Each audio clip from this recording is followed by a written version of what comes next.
아줌마 우리 집에 왜 있어요? 그리고 그 순간 알았습니다. 이 결혼은 사랑이 아니라 계약이라는 걸요. 그 사람은 제 남편이었지만 제 이름을 3번이나 물어봤습니다. 남편 차도윤은 혼인신고를 한 지 하루가 지났는데도 제 얼굴을 보고 고개를 갸웃했습니다. 아침 식탁에서였습니다.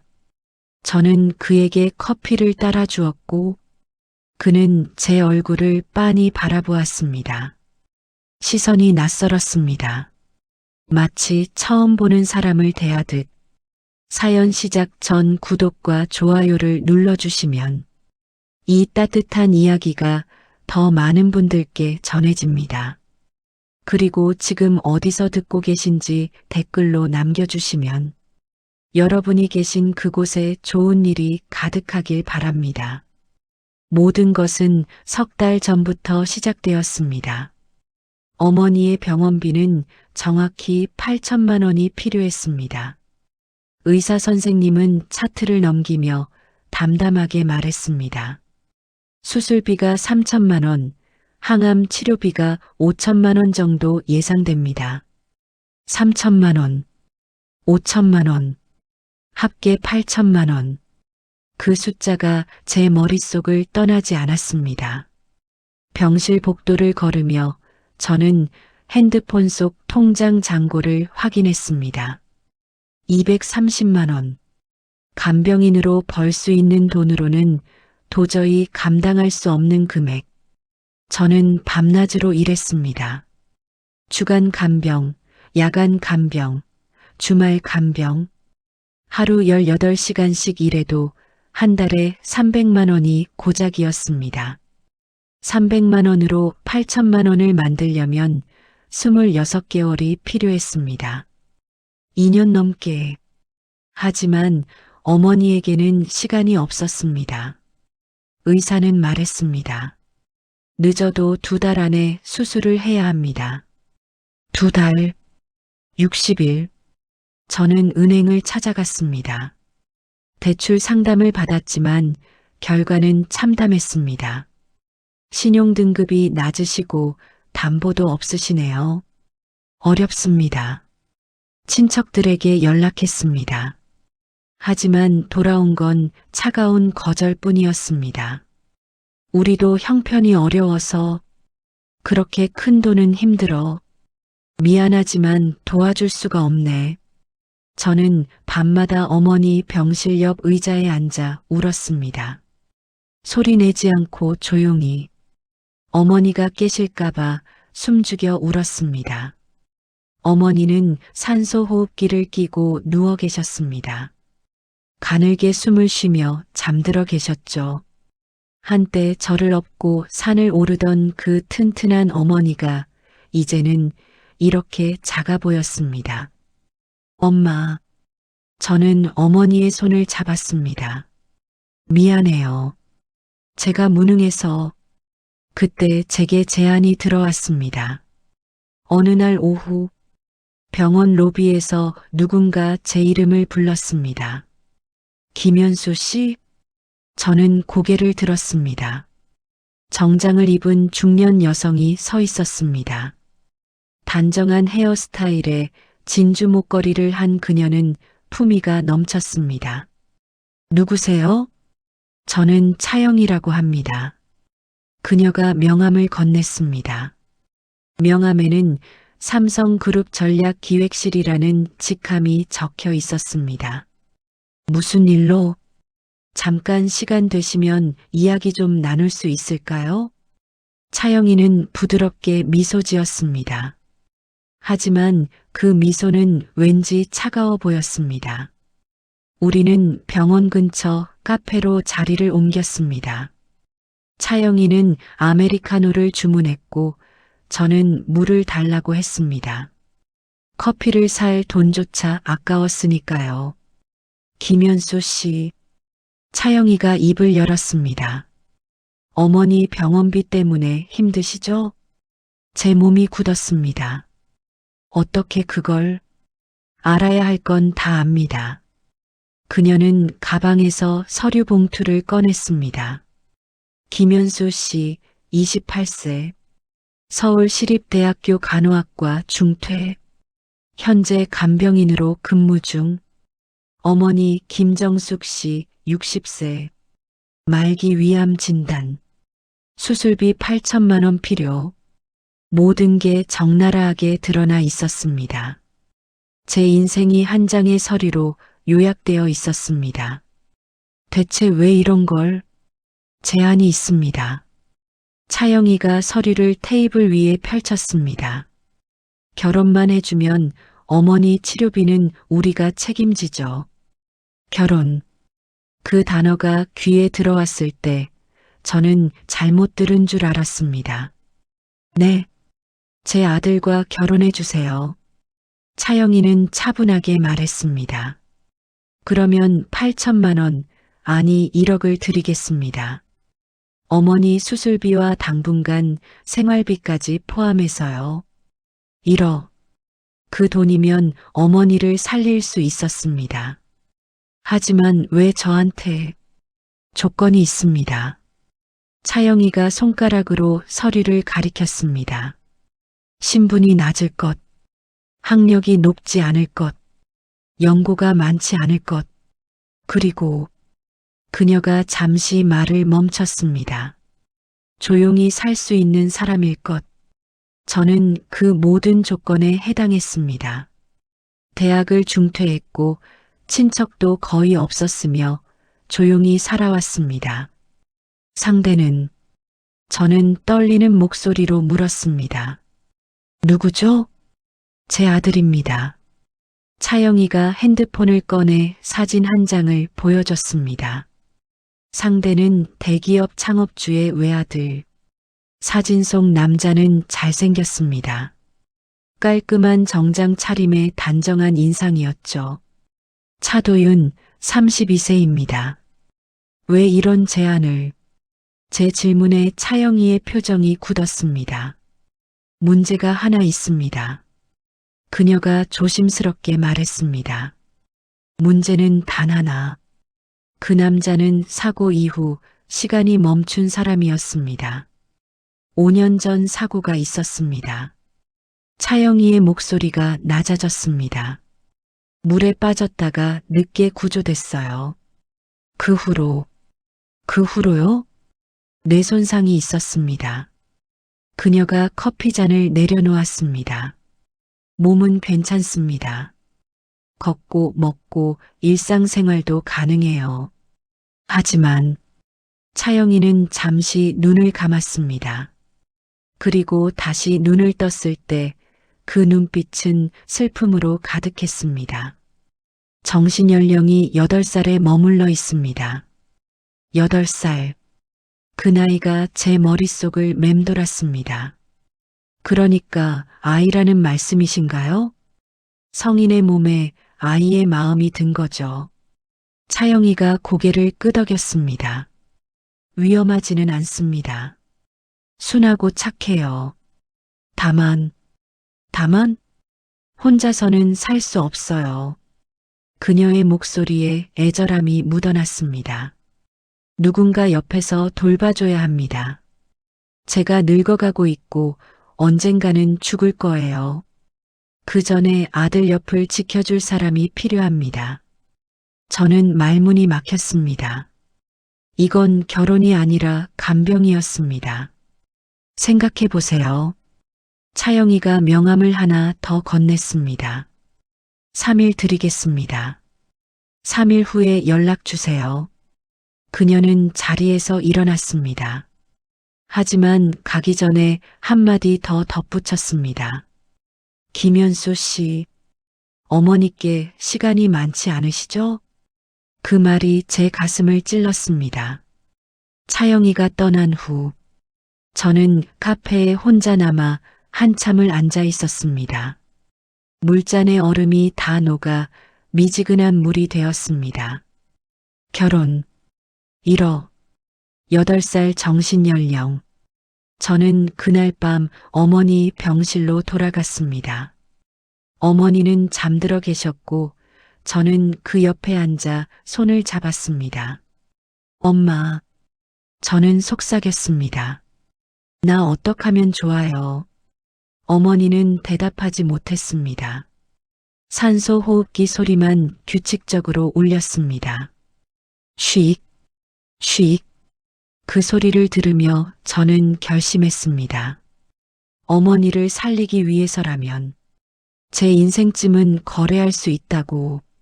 3일 후, 저는 차영희에게 전화를 걸었습니다. 하겠습니다.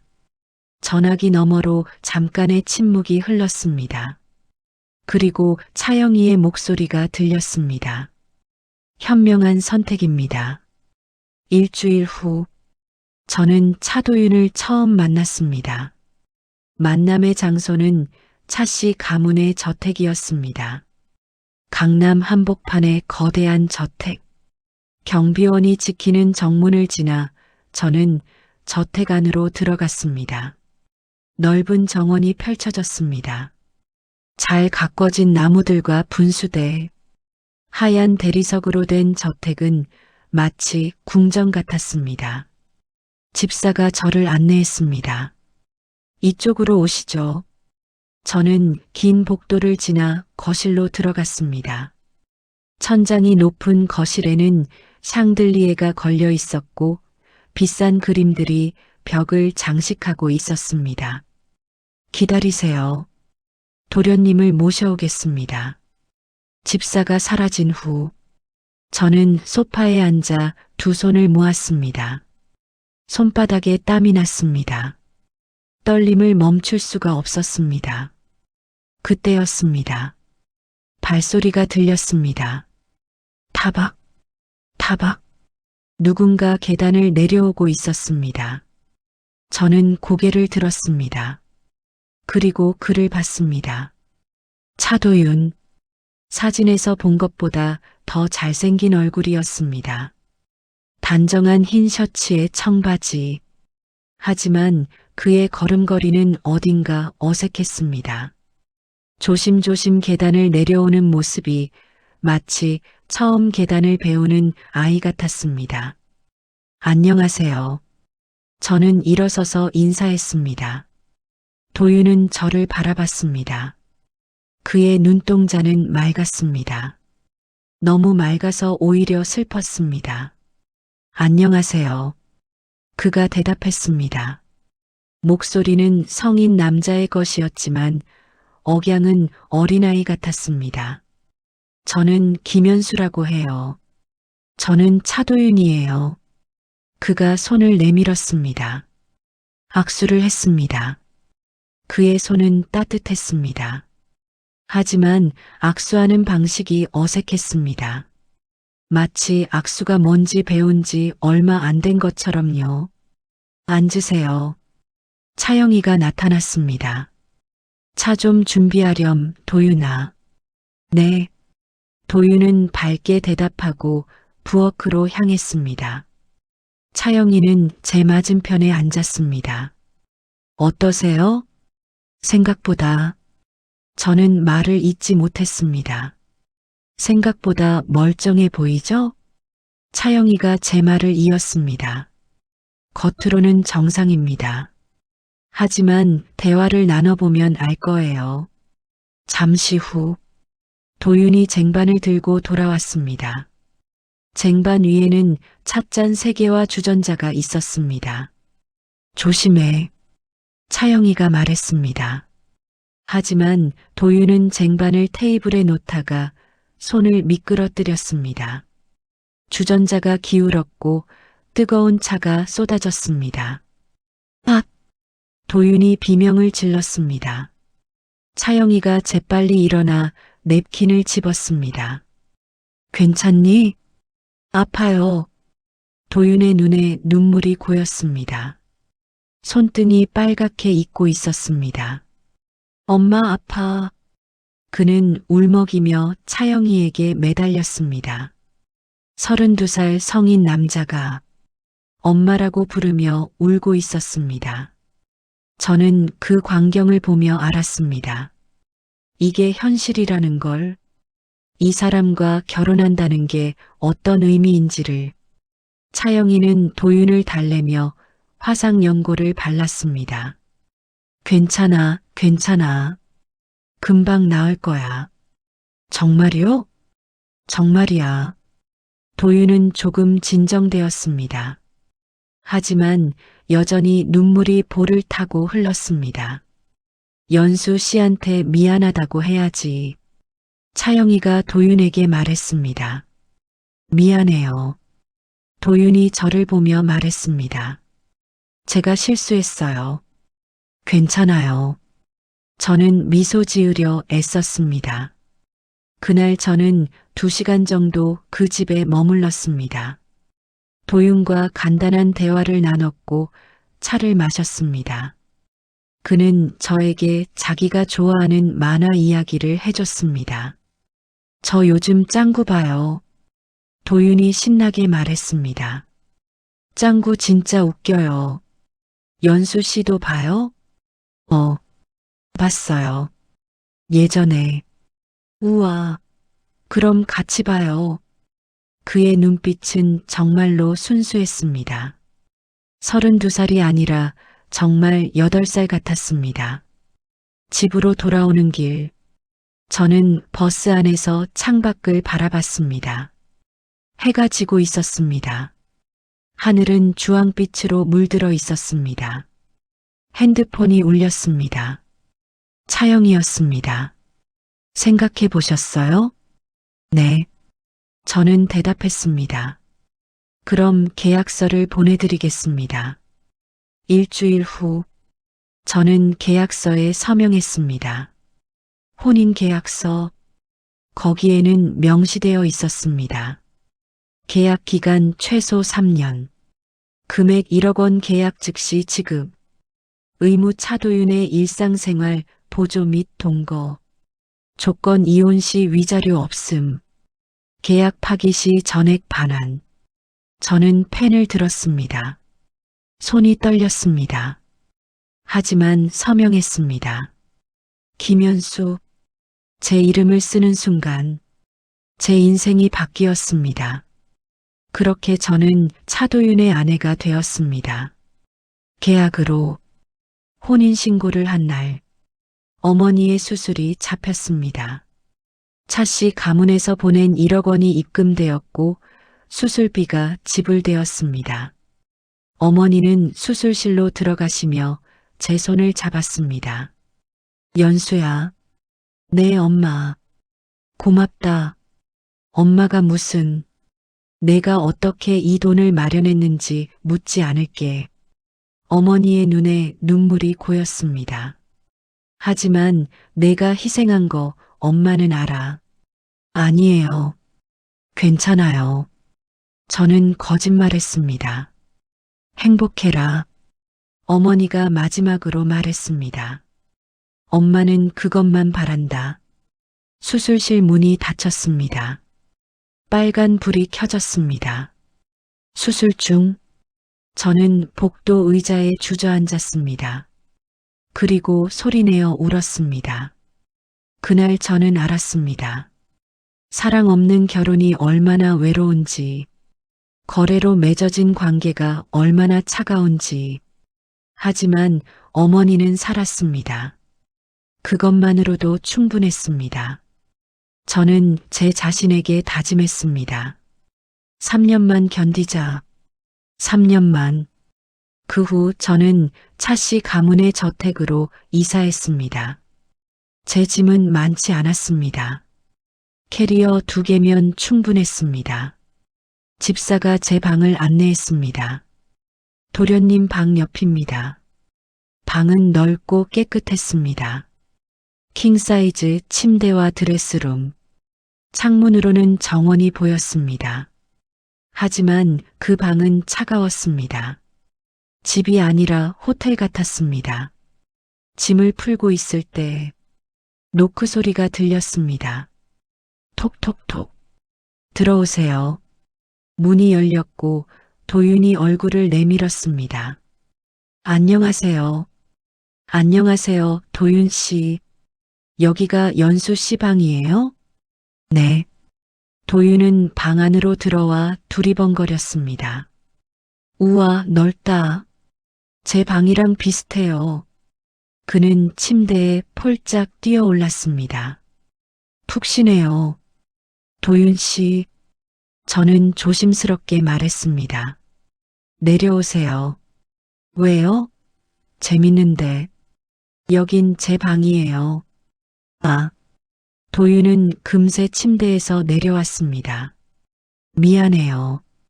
제가 또 실수했네요. 괜찮아요. 도윤은 제 짐을 구경했습니다. 연수 씨는 짐이 별로 없네요. 많이 가진 게 없어서요. 그럼 제가 줄게요. 도윤이 갑자기 말했습니다. 제 인형이랑 장난감 줄게요. 아니에요. 괜찮아요. 정말요? 저 많이 가졌는데. 도윤이 씩 웃었습니다. 그의 미소는 정말 순수했습니다. 아기가 없었습니다. 계산도 없었습니다. 저는 그 순간 느꼈습니다. 이 사람은 나쁜 사람이 아니라는 걸, 단지 불운한 사람일 뿐이라는 걸. 고마워요, 도윤 씨. 아니에요. 도윤이 엄지를 치켜 세웠습니다. 우리 이제 가족이잖아요. 가족. 그 단어가 가슴을 먹먹하게 만들었습니다. 하지만 저는 알고 있었습니다. 이건 가족이 아니라는 걸, 단지 계약일 뿐이라는 걸. 차씨 가문에서의 생활이 시작되었습니다. 첫날 아침, 저는 일찍 일어났습니다. 새벽 5시, 아직 하늘이 어두웠습니다. 저는 옷을 갈아입고 1층으로 내려갔습니다. 부엌에서 아침 준비를 하려고 했습니다. 하지만 이미 요리사가 있었습니다. 흰 유니폼을 입은 중년 남자가 펜을 흔들고 있었습니다. 아, 새댁이시군요. 그가 인사했습니다. 저는 주방장 박입니다. 안녕하세요. 아침은 7시에 준비됩니다. 식당에서 기다리세요. 저는 할 일이 없었습니다. 요리할 필요도 청소할 필요도 없었습니다. 가사도우미들이 모든 걸 했습니다. 저의 유일한 역할은 차도윤을 돌보는 것. 7시 식당에 앉았습니다. 긴 식탁에 3사람. 저, 도윤, 그리고 시어머니 차영이. 잘 주무셨어요? 차영이가 물었습니다. 네. 저는 짧게 대답했습니다. 도윤은 식탁에 앉아 포크를 만지작거렸습니다.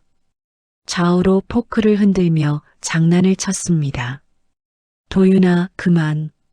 차영이가 조용히 말했습니다. 네. 도윤은 포크를 내려놓았습니다. 아침 식사가 나왔습니다. 빵, 샐러드, 오믈렛, 과일. 호텔 조식 같은 음식들이었습니다. 도윤은 오믈렛을 보며 눈을 반짝였습니다. 우와, 계란이다. 좋아하니? 차영이가 물었습니다. 네, 저 계란 좋아해요. 도윤은 포크로 오믈렛을 찍었습니다. 하지만 포크질이 서툴렀습니다. 오믈렛이 접시 밖으로 튀어나갔습니다. 아, 차영이가 한숨을 쉬었습니다. 천천히 해. 네. 도윤은 다시 시도했습니다. 이번에는 성공적으로 입에 넣었습니다. 맛있어요. 식사 내내 저는 관찰했습니다. 도윤의 행동을. 그는 음식을 먹을 때 입을 크게 벌렸습니다. 씹을 때 소리가 났습니다. 냅킨을 사용하지 않고 손으로 입을 닦았습니다. 차영이가 매번 고쳤습니다. 냅킨 써. 입 다물고 씹어. 포크를 제대로 잡아. 도윤은 고개를 끄덕이며 따랐습니다. 하지만 금세 잊어버렸습니다. 같은 실수를 반복했습니다. 식사 후 도윤은 거실로 가서 텔레비전을 켰습니다. 만화 채널. 짱구다. 그가 소리쳤습니다. 저는 설거지를 돕겠다고 했지만 요리사가 거절했습니다. 저희가 합니다. 할 일이 없었습니다. 저는 거실로 가서 도윤 옆에 앉았습니다. 도윤은 만화에 집중하고 있었습니다. 화면 속 짱구가 장난을 치자 깔깔 웃었습니다. 재밌어요? 제가 물었습니다. 네, 엄청 재밌어요. 도윤이 대답했습니다. 눈을 떼지 않고. 도윤 씨는 짱구를 정말 좋아하나 봐요. 네, 저 짱구 전부 다 봤어요. 도윤이 자랑스럽게 말했습니다. 1화부터 지금까지요. 대단하네요. 연수 씨도 같이 봐요. 네, 볼게요. 우리는 함께 만화를 봤습니다. 1시간, 2시간. 도윤은 숫자를 셀 줄도 알고 신문도 읽었지만 사람의 감정은 8살에 머물러 있었습니다. 오후가 되었습니다. 차영이가 저를 불렀습니다. 서재로 오세요. 저는 서재로 갔습니다. 책으로 가득한 방. 차영이는 책상에 앉아 있었습니다. 앉으세요. 저는 의자에 앉았습니다. 도윤이와 하루를 보내봤으니 알겠죠? 차영이가 말했습니다. 어떤가요? 생각보다. 저는 말을 고르며 대답했습니다. 순수해요. 그게 문제예요. 차영이가 한숨을 쉬었습니다. 너무 순수해요. 세상이 얼마나 위험한지 몰라요. 무슨 일이 있었나요? 차영이는 잠시 침묵했습니다. 그리고 천천히 입을 열었습니다. 작년에 사기를 당했어요. 네. 어떤 남자가 다가왔죠. 친구인 척하면서 도윤한테 돈을 빌려달라고 했어요. 차영이의 목소리가 떨렸습니다.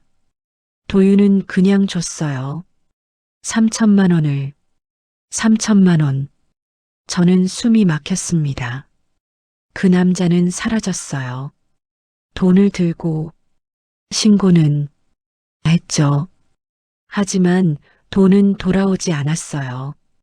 차영이가 눈을 감았습니다. 그게 처음이 아니에요. 비슷한 일이 여러 번 있었어요.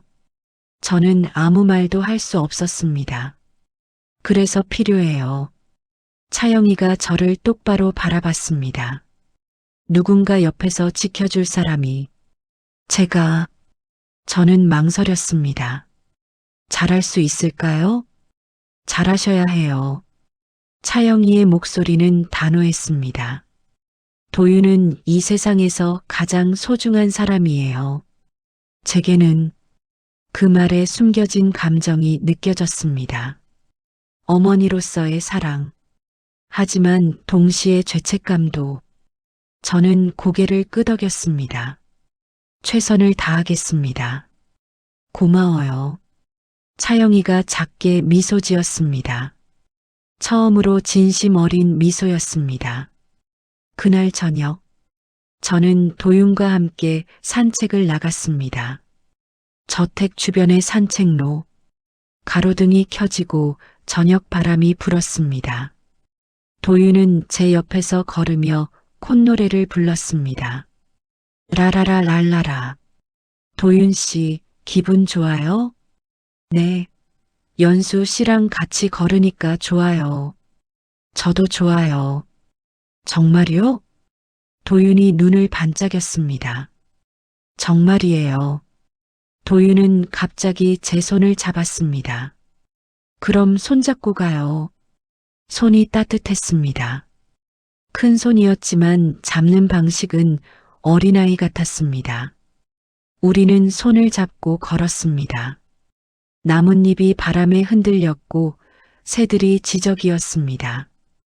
연수 씨, 도윤이 말했습니다. 응, 연수 씨는 착해요. 왜요? 저랑 같이 있어줘서요. 도윤이 씩 웃었습니다. 다른 사람들은 저 싫어해요. 제 가슴이 쿵 내려앉았습니다. 누가 도윤 씨를 싫어해요? 도윤이 생각하는 표정을 지었습니다. 친구들이요. 예전에 친구들이 있었는데 지금은 없어요. 왜 없어요? 제가 이상하대요. 도윤의 목소리가 작아졌습니다. 어른인데 애 같대요. 그 말이 심장을 찔렀습니다. 도윤 씨는 이상하지 않아요. 저는 그의 손을 꼭 잡았습니다. 정말요? 정말이에요. 도윤 씨는 착하고 순수한 사람이에요. 도윤은 잠시 저를 바라봤습니다. 그리고 환하게 웃었습니다. 고마워요, 연수 씨. 그 웃음이 너무 순수해서 저는 가슴이 아팠습니다. 밤이 되었습니다. 밤이 되면 불을 켜지 않으면 잠들지 못했고 도윤의 방에는 작은 스탠드가 켜져 있었습니다. 따뜻한 주황빛 불빛. 저는 도윤을 재우러 갔습니다. 차영이가 부탁했습니다. 도윤이 자는 것 좀 도와주세요. 도윤의 방문을 노크했습니다. 도윤 씨, 들어가도 돼요? 네. 방문을 열고 들어갔습니다. 도윤은 침대에 누워 인형을 안고 있었습니다. 곰 인형. 자려고요? 제가 물었습니다. 네. 근데 잠이 안 와요. 왜요? 무서워요. 도윤이 작게 말했습니다. 뭐가 무서워요? 어두운 게요. 저는 침대 옆에 앉았습니다. 불 켜져 있잖아요. 그래도 무서워요. 도윤이 이불을 턱까지 끌어올렸습니다. 혼자 자면 무서워요. 그럼 제가 옆에 있을게요. 정말요? 도윤의 눈이 반짝였습니다. 정말이에요. 저는 도윤 옆에 앉아 있었습니다. 도윤은 눈을 감았습니다. 연수 씨, 응? 노래 불러줘요. 노래요? 네. 엄마가 불러주던 노래요. 무슨 노래인데요? 자장가요. 저는 기억을 더듬었습니다. 어릴 적 어머니가 불러주시던 자장가. 자장 우리 아기. 저는 조용히 불렀습니다. 도윤의 숨소리가 점점 고르게 변했습니다. 얼굴이 편안해졌습니다. 곤이 작거라 우리 아기. 노래를 끝낼 즈음 도윤은 잠들어 있었습니다. 저는 조용히 일어났습니다. 하지만 나가려는 순간 도윤이 제 손을 잡았습니다. 안 가요. 그가 잠결에 중얼거렸습니다. 저는 다시 앉았습니다. 그리고 그의 손을 잡아주었습니다. 그날 밤 저는 도윤의 방에서 잤습니다. 의자에 앉은 채로. 다음 날 아침 저는 목이 뻐근한 채로 눈을 떴습니다. 의자에서 잔 탓이었습니다. 도윤은 여전히 곤히 자고 있었습니다. 평화로운 얼굴, 걱정 없는 표정. 저는 조용히 방을 나왔습니다. 복도에서 차영이와 마주쳤습니다. 밤새 거기 계셨어요? 그녀가 물었습니다. 네. 도윤 씨가 손을 놓지 않아서요. 차영이의 눈빛이 부드러워졌습니다. 고마워요. 아니에요. 아침 드세요. 피곤하실 텐데. 식당으로 내려갔습니다. 아침 식사가 준비되어 있었습니다. 죽과 반찬들. 혼자 앉아 먹는 아침은 쓸쓸했습니다. 저택은 컸지만 따뜻함은 없었습니다. 그때 발소리가 들렸습니다. 도윤이 계단을 내려오고 있었습니다. 연수 씨, 그가 환하게 웃으며 손을 흔들었습니다. 잘 잤어요? 네, 꿈도 안 꿨어요. 도윤이 제 옆에 앉았습니다. 연수 씨 덕분이에요. 다행이네요. 오늘도 같이 있어줘요. 당연하죠. 도윤은 죽을 먹기 시작했습니다. 숟가락질이 서툴렀습니다. 죽이 식탁에 떨어졌습니다. 아, 도윤이 당황했습니다. 괜찮아요. 저는 냅킨으로 닦아주었습니다. 천천히 먹어요. 네. 그날부터 저의 일상이 시작되었습니다. 도윤과 함께하는 하루하루. 아침에 일어나면 도윤을 깨웠습니다. 도윤 씨, 일어나요. 5분만요. 안 돼요. 일어나야죠. 도윤은 아침잠이 많았습니다. 깨우는 데만 30분이 걸렸습니다. 세수를 시켰습니다. 치약을 짜주고 양치질을 도왔습니다. 아해요. 이제 뱉어요. 옷을 입혔습니다. 버튼을 채우고 바지를 입혔습니다. 팔 올려요. 다리 들어요. 마치 아이를 돌보는 것 같았습니다. 식사 시간에는 옆에 앉아 도왔습니다. 포크질을 가르쳤습니다. 이렇게 잡아요. 도윤은 따라했습니다. 하지만 금세 잊어버렸습니다. 낮에는 함께 시간을 보냈습니다. 만화를 보거나, 그림을 그리거나, 산책을 하거나, 어느 날 오후, 도윤이 그림을 그리고 싶다고 했습니다. 연수 씨 그려줄게요. 저요? 네. 가만히 있어요. 도윤은 크레용을 들고 종이에 그림을 그렸습니다. 혀를 살짝 내밀며 집중했습니다. 30분 후, 그림이 완성되었습니다. 짜잔! 도윤이 자랑스럽게 보여줬습니다. 그림 속 저는 동그란 얼굴에 점 2개로 눈, 삐쭉삐쭉한 머리카락. 예쁘죠? 도윤이 물었습니다. 응, 예뻐요. 저는 웃었습니다. 연수 씨가 웃어요. 도윤이 기뻐했습니다. 연수 씨 웃는 거 좋아요. 그의 순수함이 제 마음을 조금씩 녹이고 있었습니다. 하지만 어려운 순간도 많았습니다. 비가 오면 꼭 제 손을 잡았습니다. 어느 날 오후, 갑자기 비가 내렸습니다. 천둥 소리가 울렸습니다. 쿵! 도윤이 벌떡 일어났습니다. 얼굴이 새하얗게 질렸습니다. 물이, 그가 소리쳤습니다. 물이 와요. 도윤 씨, 괜찮아요. 저는 그에게 다가갔습니다. 하지만 도윤은 방 구석으로 몸을 웅크렸습니다. 온몸을 떨고 있었습니다. 연수 씨, 물이 오면 사람이 사라지잖아요. 그 말에 심장이 철렁했습니다. 무슨 소리예요? 물이 오면 도윤의 목소리가 떨렸습니다. 사람들이 물속으로 들어가요. 그리고 안 나와요. 저는 그제야 이해했습니다.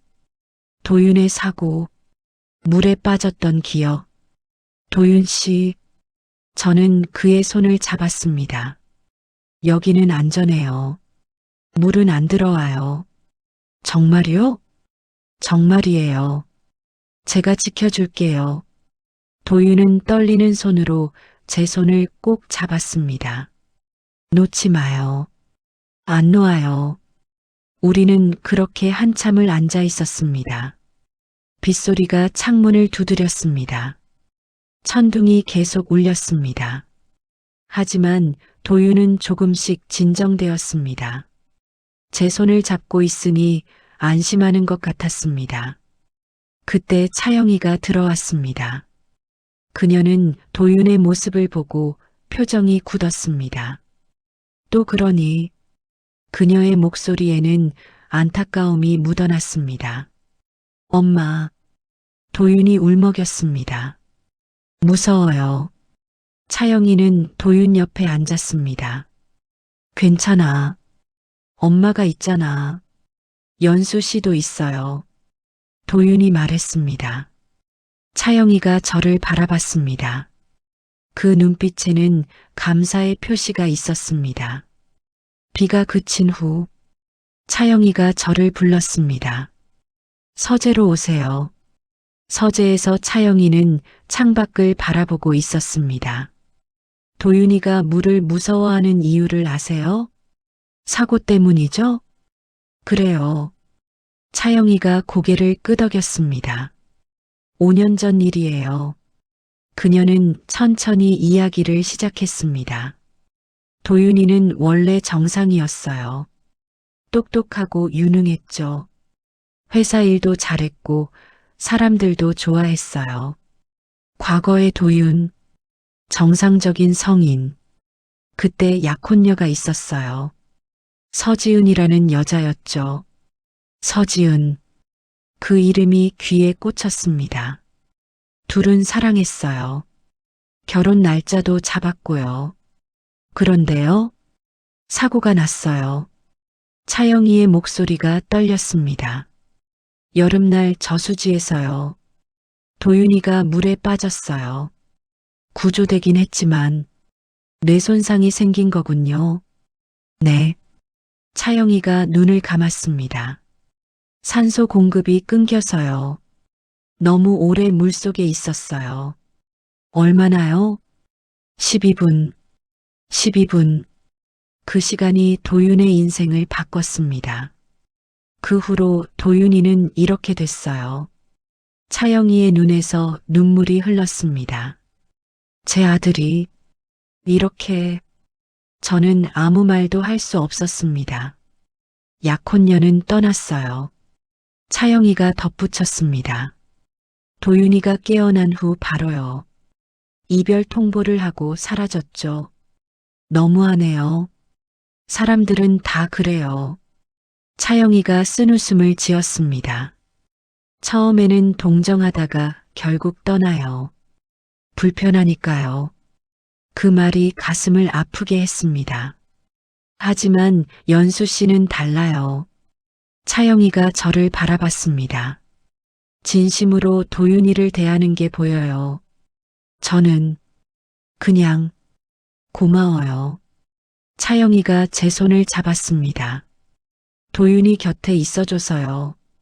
그날 밤 저는 오랫동안 잠들지 못했습니다. 도윤의 과거, 정상적이었던 그의 모습, 사랑했던 약혼녀, 그리고 모든 것을 앗아간 사고. 만약 그 사고가 없었다면 도윤은 지금 어떤 삶을 살고 있었을까? 그리고 저는 여기 없었겠죠. 묘한 기분이었습니다. 도윤의 불행이 제게는 기회가 되었다는 것. 어머니를 살릴 수 있는 기회. 죄책감이 밀려왔습니다. 하지만 동시에 도윤에게 연민을 느꼈습니다. 그는 선택하지 않았습니다. 이런 삶을, 이런 상태를 그저 불운했을 뿐이었습니다. 다음 날, 저는 도윤에게 더 친절하게 대했습니다. 도윤 씨, 뭐 하고 싶어요? 도윤이 생각했습니다. 공원 가고 싶어요. 공원이요? 네. 그네 타고 싶어요. 그네. 32살 어른이 그네를 타고 싶다고 했습니다. 좋아요. 가요. 우리는 차를 타고 근처 공원으로 갔습니다. 기사가 운전했고 우리는 뒷좌석에 앉았습니다. 도윤은 창밖을 신기한 듯 바라봤습니다. 저기 강아지 있어요. 그러네요. 귀여워요. 공원에 도착했습니다. 넓은 잔디밭과 놀이터, 아이들이 뛰어노는 소리가 들렸습니다. 도윤은 놀이터로 달려갔습니다. 연수 씨, 빨리요. 저는 그의 뒤를 따랐습니다. 도윤은 그네에 앉았습니다. 밀어줘요. 알았어요. 저는 그네를 밀었습니다. 도윤은 웃었습니다. 와, 높이 올라가요. 재밌어요? 네, 엄청 재밌어요. 주변 사람들이 쳐다봤습니다. 수군거리는 소리가 들렸습니다. 저 사람 왜 저래? 어른이 그네를 타네. 좀 이상하지 않아? 도윤은 듣지 못했습니다. 아니, 들어도 신경 쓰지 않았습니다. 하지만 저는 들렸습니다. 가슴이 아팠습니다. 도윤 씨, 저는 그네를 멈췄습니다. 이제 갈까요? 벌써요? 조금만 더요. 다음에 또 와요. 약속이에요? 약속이에요. 집으로 돌아오는 길, 도윤이 말했습니다. 연수 씨, 응? 저 이상해요? 제 심장이 멎는 것 같았습니다. 아니에요. 왜요? 사람들이 이상하게 쳐다봐요. 신경 쓰지 마요. 근데 도윤의 목소리가 작아졌습니다. 저 정말 이상한가 봐요. 어른인데 어른 같지 않으니까. 도윤 씨, 저는 그의 손을 잡았습니다. 도윤 씨는 이상하지 않아요. 그냥 다를 뿐이에요. 다른 거예요? 네. 다른 사람들보다 더 순수하고 착한 거예요. 도윤은 저를 바라봤습니다. 그리고 작게 미소 지었습니다. 연수 씨가 있어서 좋아요. 저도요. 그 말이 진심이었습니다. 한 달이 지났습니다. 저는 도윤과의 생활에 익숙해졌습니다. 그를 돌보는 일, 그와 시간을 보내는 일, 어느새 그것이 일상이 되었습니다. 하지만 여전히 궁금한 것이 있었습니다. 도윤의 사고, 정확히 무슨 일이 있었던 걸까? 도윤의 사고는 단순 익사사고로 알려져 있었습니다. 저택에는 도윤의 사진들이 걸려 있었습니다. 사고 전의 도윤, 사진 속 그는 자신감 넘쳐 보였습니다. 정장을 입고 웃고 있는 모습, 회의실에서 프레젠테이션 하는 모습, 골프를 치는 모습, 완전히 다른 사람 같았습니다. 저분이 누구예요? 어느 날 도윤이 물었습니다. 자신의 사진을 가리키며 도윤 씨예요. 저예요? 도윤이 눈을 크게 떴습니다. 저렇게 멋있어요? 네. 엄청 멋있었어요. 기억이 안 나요. 도윤이 고개를 가로저었습니다. 저 사람이 저라는 게 믿기지 않아요. 제 가슴이 먹먹해졌습니다. 자신의 과거를 기억하지 못하는 사람, 자신이 누구였는지 모르는 사람, 그게 얼마나 슬픈 일인지. 어느 날 밤, 이상한 일이 있었습니다. 저는 복도를 지나가고 있었습니다. 도윤의 방 앞을 지날 때였습니다. 방 안에서 목소리가 들렸습니다. 도윤의 목소리. 아니야, 아니야. 저는 귀를 기울였습니다. 하지 마. 밀지 마. 밀지 마. 저는 조심스럽게 문을 열었습니다. 도윤은 침대에서 뒤척이고 있었습니다. 악몽을 꾸는 것 같았습니다. 땀이 이마에 맺혀 있었습니다. 도윤 씨, 저는 그를 흔들었습니다. 도윤이 눈을 떴습니다. 숨을 헐떡이며, 연수 씨, 괜찮아요. 꿈이었어요. 꿈. 도윤이 중얼거렸습니다. 무서운 꿈이었어요. 무슨 꿈이었어요? 물이요. 도윤이 떨렸습니다. 물속에 빠졌어요. 그리고 누군가가, 하지만 도윤은 기억하지 못했습니다. 모르겠어요. 누군지 모르겠어요. 저는 그를 안아줬습니다. 괜찮아요. 이제 괜찮아요. 도윤은 제 품에서 진정되었습니다. 하지만 저는 알았습니다. 그 꿈이 단순한 꿈이 아니라는 걸, 어쩌면 기억의 조각일지도 모른다는 걸. 며칠 후 더 이상한 일이 일어났습니다.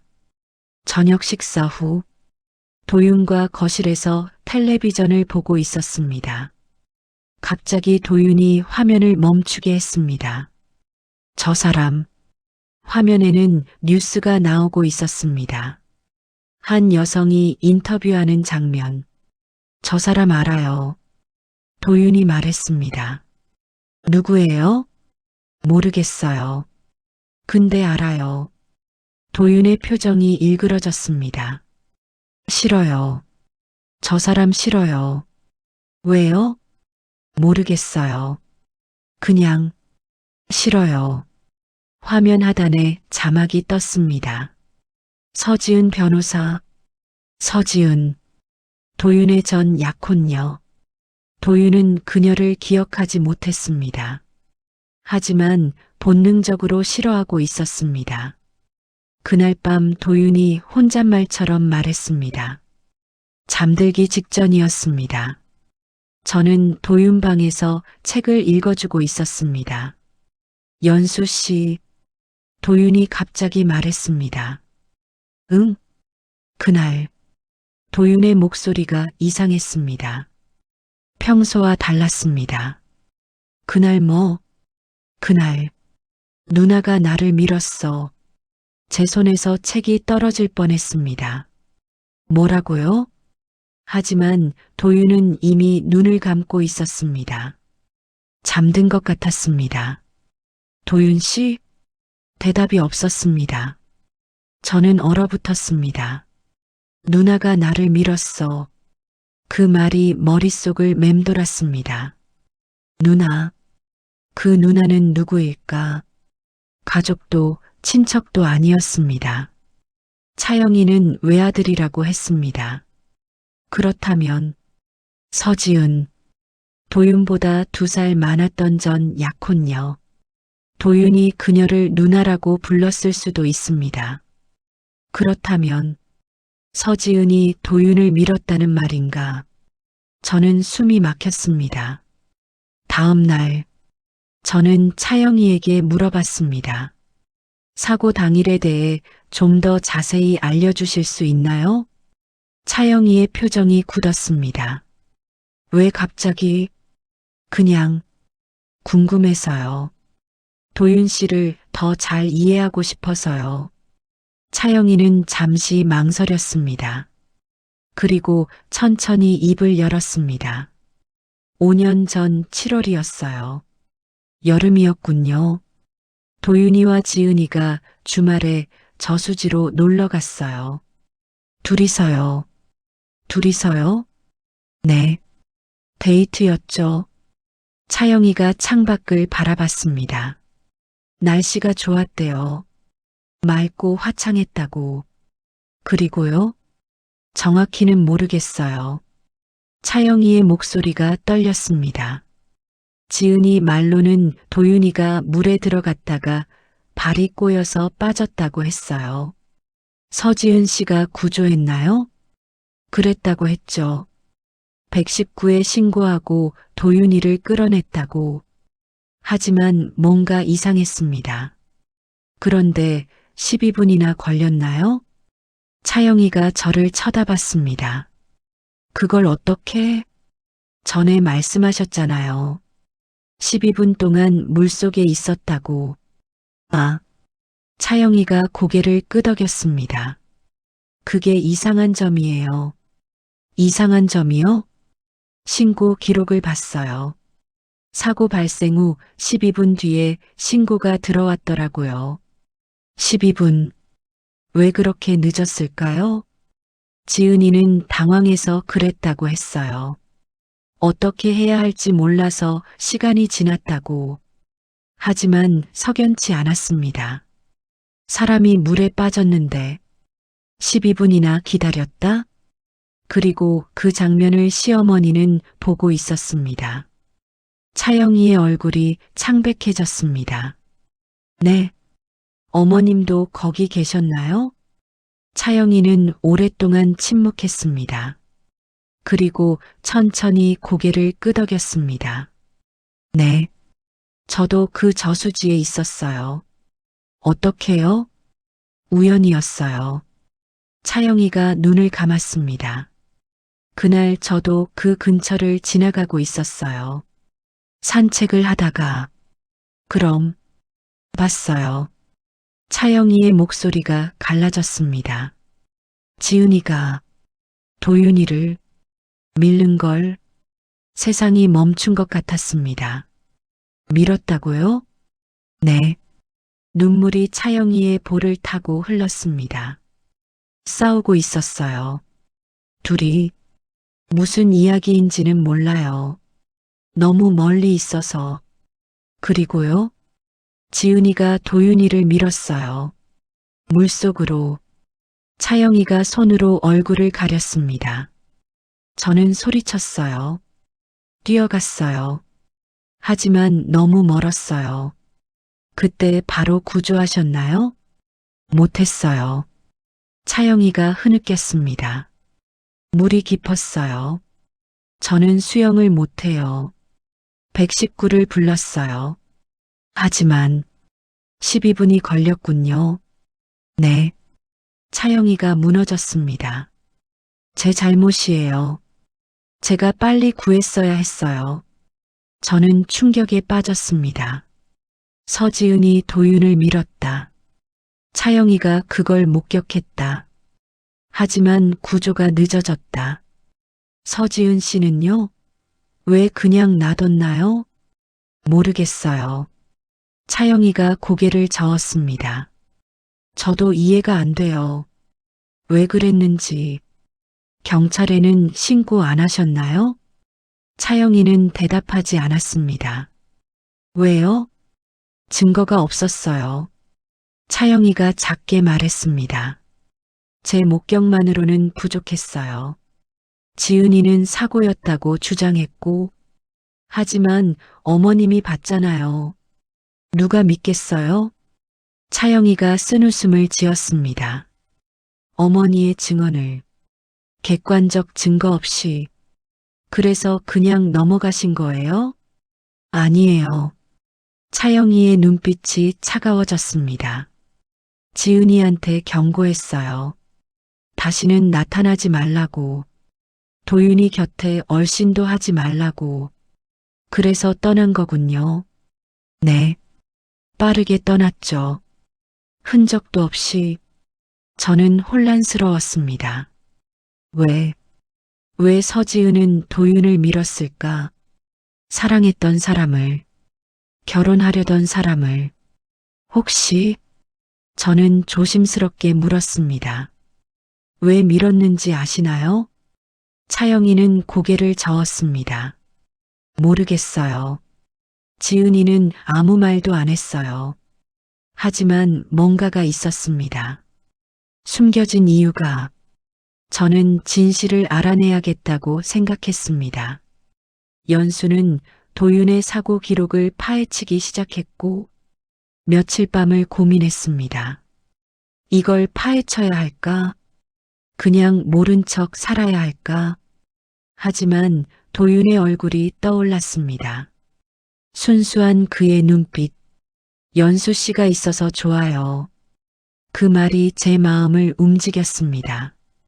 저는 진실을 알아야 했습니다. 도윤을 위해서 먼저 병원 기록을 찾았습니다. 차영이 몰래. 저는 서재에 들어갔습니다. 서재에는 도윤 관련 서류들이 보관되어 있었습니다. 의료 기록, 보험 서류, 사고 조사 보고서. 저는 하나하나 읽었습니다. 사고 일시 2020년 7월 15일 오후 3시 47분. 사고 장소 청평 저수지. 신고 시각 오후 3시 59분. 3시 47분에 사고가 났는데 신고는 3시 59분. 12분. 당시 구조일지에는 이렇게 적혀 있었습니다. 신고자 서지은여.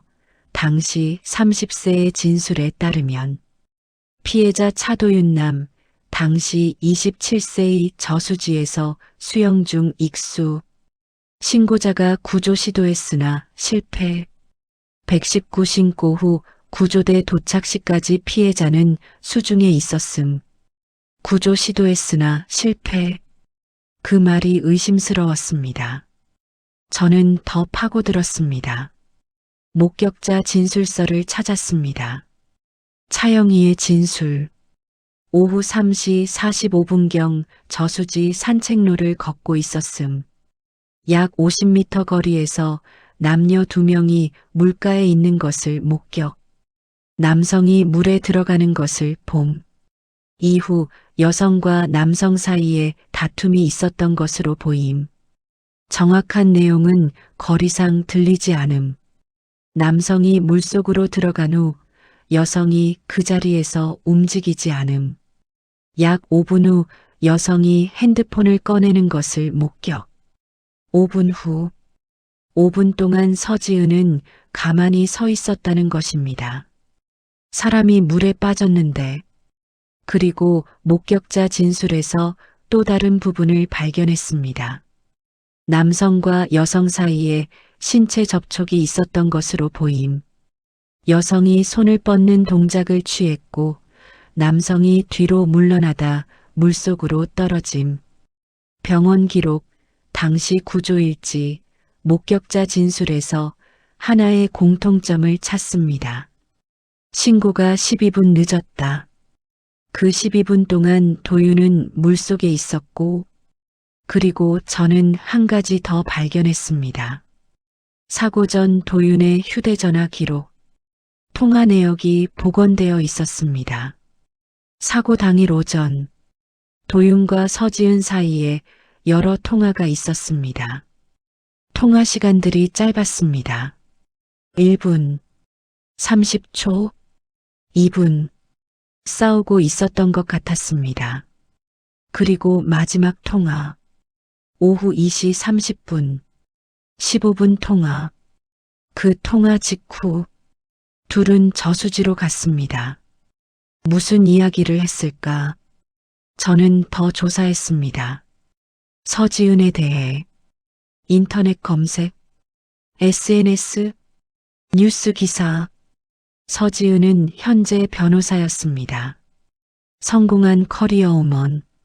사고 후 미국으로 유학을 갔고 로스쿨을 졸업했습니다. 그녀의 인터뷰 기사를 찾았습니다. 가장 힘들었던 순간이 있나요? 라는 질문에 과거에 힘든 일이 있었어요. 소중한 사람을 잃었죠. 그 아픔을 극복하고 여기까지 왔습니다. 소중한 사람을 잃었다. 도윤을 말하는 걸까? 하지만 도윤은 죽지 않았습니다. 그저 변했을 뿐. 서지은에게는 변한 도윤이 죽은 것이나 마찬가지였을까? 저는 더 깊이 파고들었습니다. 도윤과 서지은의 과거, 회사 동료들의 증언을 찾았습니다. 온라인 커뮤니티, 블로그, 누군가 이렇게 썼습니다. 차도윤 상무님과 서지은 변호사님 사귀셨을 때 정말 좋아 보였는데, 근데 막판에 뭔가 이상했음. 서 변호사님이 스트레스 받는 것 같았음.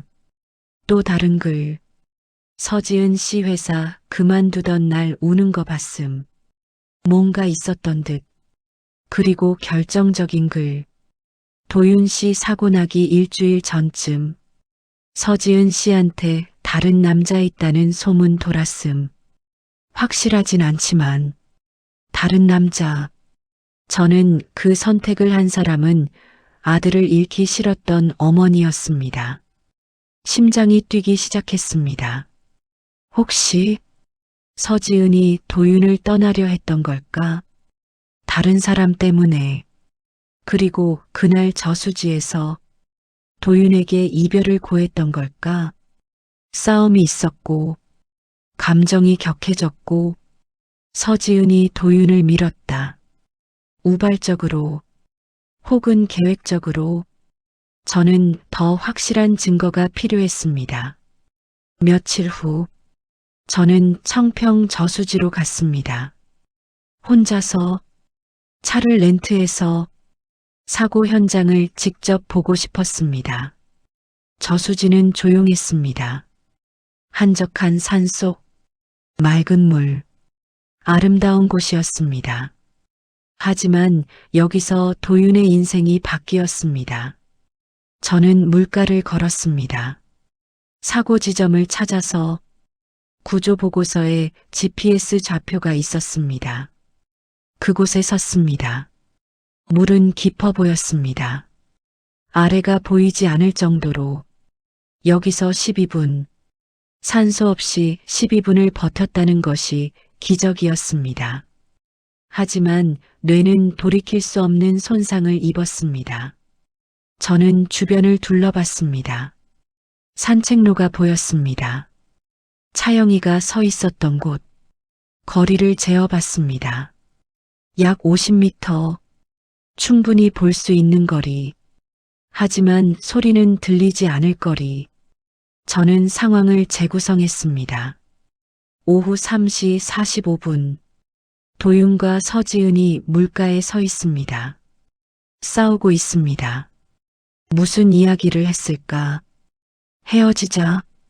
아마 서지은이 말했을 것입니다. 왜? 무슨 일이야?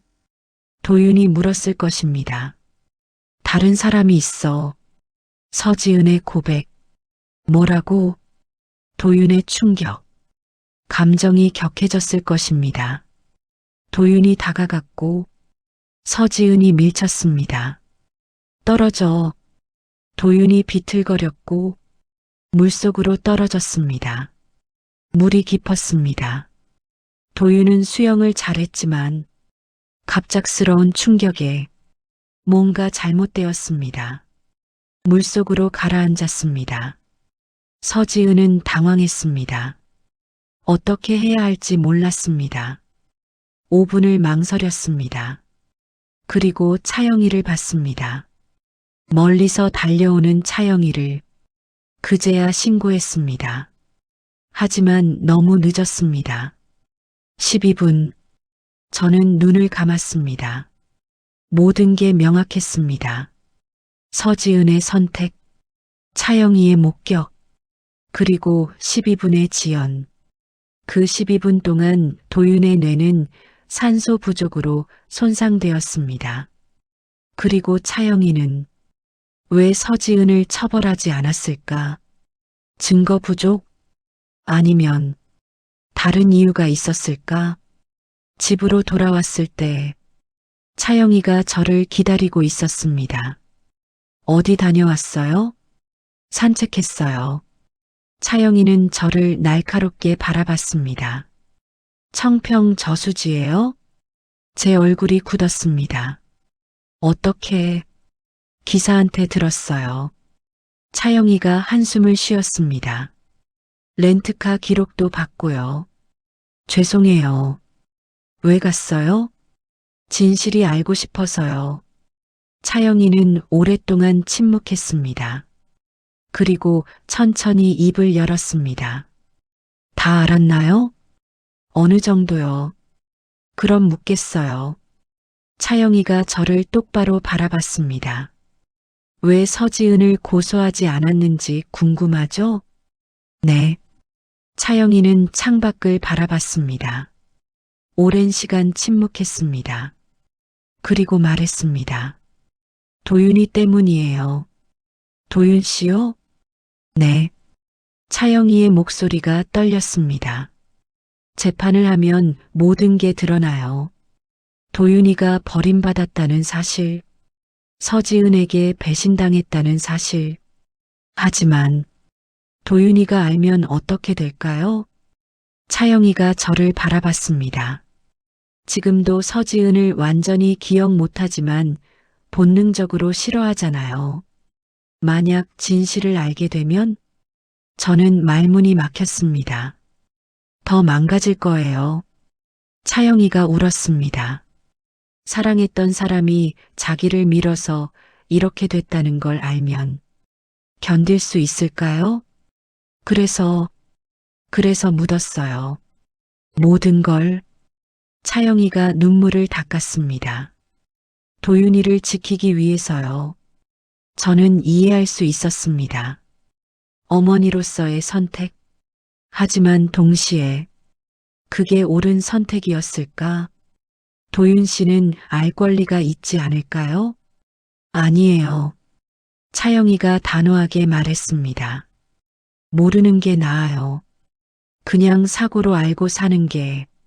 하지만 저는 달랐습니다. 도윤은 알아야 한다고 생각했습니다. 자신에게 무슨 일이 있었는지, 왜 이렇게 됐는지, 그래야 진정으로 앞으로 나갈 수 있을 거라고. 연수 씨, 차영이가 제 손을 잡았습니다. 제발 도윤한테 말하지 마세요. 하지만 약속해 주세요. 저는 망설였습니다. 그리고 거짓말을 했습니다. 약속할게요. 하지만 마음속으로는 결심했습니다. 도윤에게 진실을 말해주겠다고. 일주일을 고민했습니다. 정말 말해야 할까? 도윤에게. 하지만 도윤을 볼 때마다 확신했습니다. 그는 알 권리가 있다고. 어느 날 밤, 도윤과 단둘이 있을 때, 도윤 씨, 응? 할 이야기가 있어요.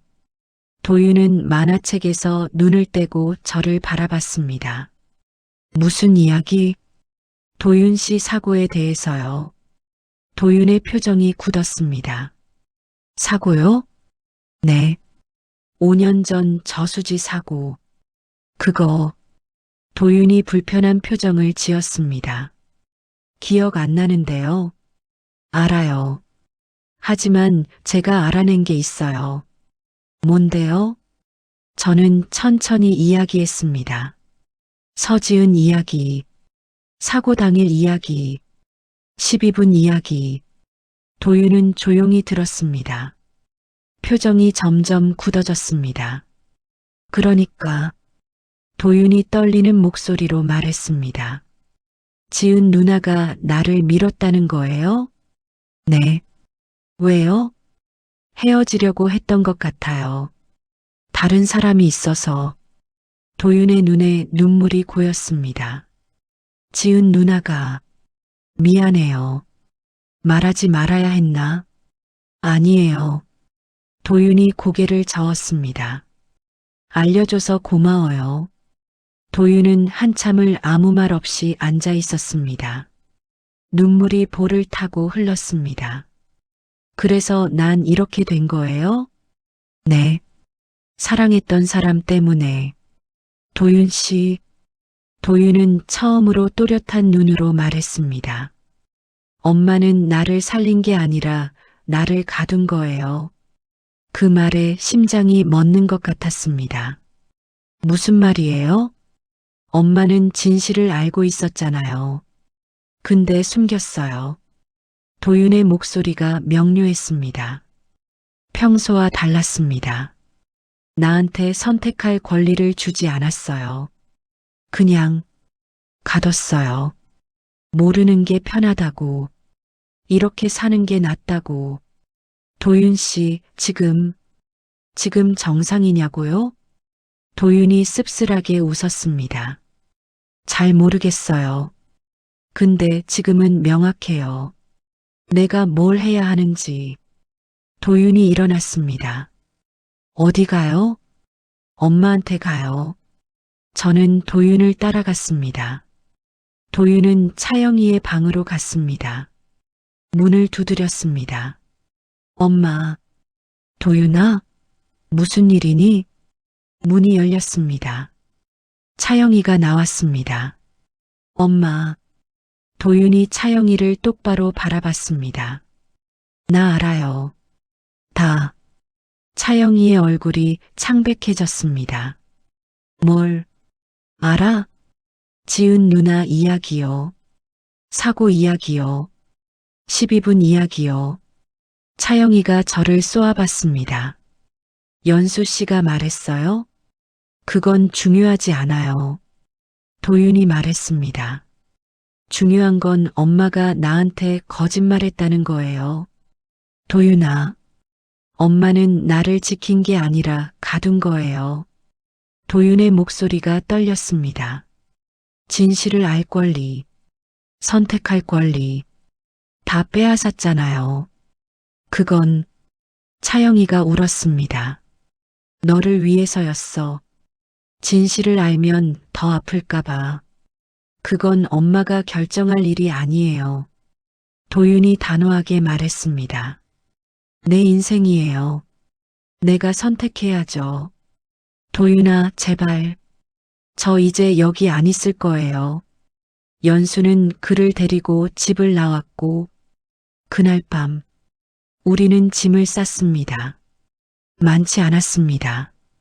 도윤의 옷 몇 벌, 필요한 물건들, 차영이는 막으려 했습니다. 안 돼. 나갈 수 없어. 엄마, 저 어른이에요. 도윤이 말했습니다. 몸은 어른이에요. 마음이 아이일 뿐이죠. 하지만 그것도 제 선택이에요. 하지만 혼자서는 혼자가 아니에요. 도윤이 제 손을 잡았습니다. 연수 씨가 있어요. 차영이는 저를 바라봤습니다. 원망과 슬픔이 섞인 눈빛. 연수 씨, 죄송해요. 저는 고개를 숙였습니다. 하지만 이게 맞는 것 같아요. 우리는 집을 나왔습니다. 새벽 공기가 차가웠습니다. 별이 하늘에 가득했습니다. 어디로 갈 거예요? 제가 물었습니다. 모르겠어요. 도윤이 대답했습니다. 근데 괜찮아요. 연수 씨가 있으니까. 우리는 작은 원룸을 얻었습니다. 저의 예금으로. 많이 남지 않았지만 방은 좁았습니다. 하지만 따뜻했습니다. 몇 달 뒤 도윤은 천천히 시간을 되찾기 시작합니다. 변화는 서서히 왔습니다. 처음에는 작은 것들이었습니다. 단어 선택이 조금 더 명확해졌습니다. 감정 표현이 더 복잡해졌습니다. 오늘 기분이 이상해요. 도윤이 말했습니다. 슬프기도 하고 화나기도 하고. 근데 뭔지 모르겠어요. 괜찮아요. 천천히 느껴봐요. 도윤은 재활 치료를 시작했습니다. 뇌손상 전문 병원. 매주 2번씩 치료를 받았습니다. 의사 선생님은 말했습니다. 완전한 회복은 어렵습니다. 하지만 개선은 가능해요.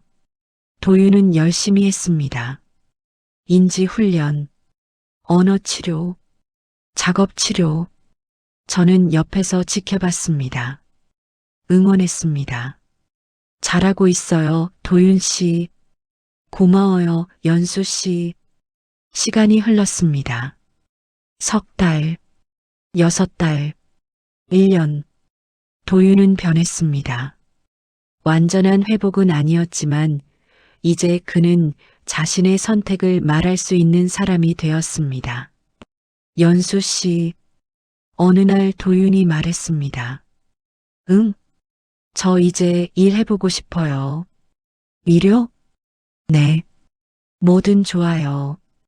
간단한 거라도 할 수 있을까요? 해보고 싶어요. 도윤이 단호하게 말했습니다. 제가 할 수 있는 게 뭔지 알고 싶어요. 도윤은 작은 서점에서 일하기 시작했습니다. 책을 정리하고 손님을 응대하고. 처음에는 실수가 많았습니다. 하지만 점점 나아졌습니다. 서점 주인은 친절했습니다. 도윤 씨, 천천히 하세요. 잘하고 있어요. 도윤은 일하는 것을 좋아했습니다. 뭔가 제가 쓸모 있는 사람 같아요. 그 말에 가슴이 뭉클했습니다. 어느 날, 차영이가 찾아왔습니다. 원룸 앞에 서 있었습니다. 수척해 보였습니다. 도윤아, 엄마, 잘 지내니? 네, 잘 지내요. 차영이는 도윤을 바라봤습니다.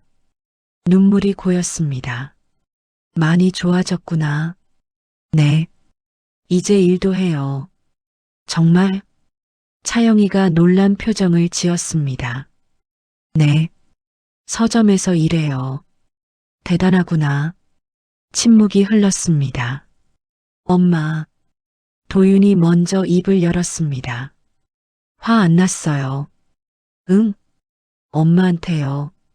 처음에는 화났는데 이제는 이해해요. 도윤이 미소 지었습니다. 엄마도 최선이었을 거예요. 나를 사랑해서 그랬을 거고요. 차영이가 울음을 터뜨렸습니다. 도윤아, 미안해. 괜찮아요, 엄마. 어머니와 아들이 껴안았습니다. 오랫동안 저는 옆에서 그 광경을 지켜봤습니다. 눈물이 났습니다. 그게 치유의 시작이었습니다. 1년 반이 지났습니다. 도윤과 저는 여전히 함께 살고 있었습니다. 작은 원룸. 하지만 행복했습니다. 어느 봄날 아침, 도윤이 말했습니다. 연수 씨, 응? 도윤이 제 손을 잡았습니다. 눈을 똑바로 바라보며 말했습니다. 이번엔 내가 계약이 아니라 사람으로 당신 옆에 있을게요. 제 심장이 두근거렸습니다. 도윤 씨, 사랑해요, 연수 씨. 도윤이 처음으로 분명하게 말했습니다. 진짜로 눈물이 흘렀습니다. 저도 사랑해요. 우리는 키스했습니다. 봄 햇살 아래에서 계약으로 시작된 관계가 진짜 사랑이 되었습니다. 도윤은 완전히 회복하지 못했습니다. 여전히 어떤 날은 혼란스러워했고 어떤 날은 8살 아이처럼 행동했습니다. 하지만 괜찮았습니다. 왜냐하면 우리에게는 사랑이 있었으니까요. 진짜 진심 어린 사랑이. 그리고 그걸로 충분했습니다. 오늘의 이야기는 어떠셨나요? 8살 남편과의 계약 결혼. 사랑으로 되찾은 기억들. 이 사연이 더 많은 사람들에게 전해질 수 있도록 주변에 공유해 주세요. 어디에서 함께 해주셨는지 댓글로 남겨주시면 감사한 마음으로 한 분께 인사드리겠습니다. 오늘도 건강하고 행복한 하루 보내세요. 오늘도 감사합니다. 사연 한 다발였습니다.